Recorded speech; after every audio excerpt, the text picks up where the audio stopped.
Í dæmi 13 erum við með x í fjórða mínus 16 og til að byrja með skulum við þátta þetta í tvo sviga.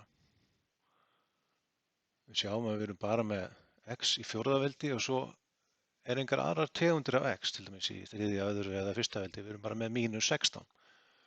Þannig við gætum byrjað að gera það svona, það er x í öðru og x í öðru. Þetta myndi gefa okkur sem sagt x í fjórða ef við myndum margfalda þetta saman.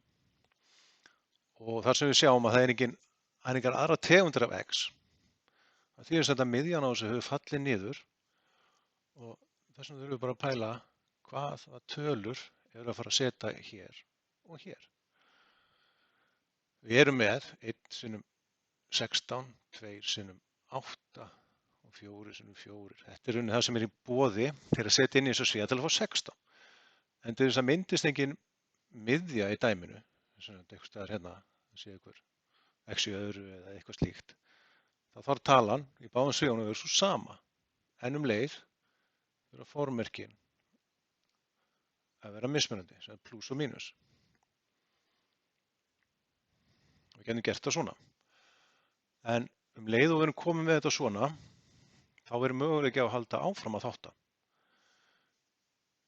Við getum ekki haldið áfram að þátta þennan sviga, en við ættum að geta gert það við þennan. Sem að við skulum bara skrifa þennan fyrsta hérna,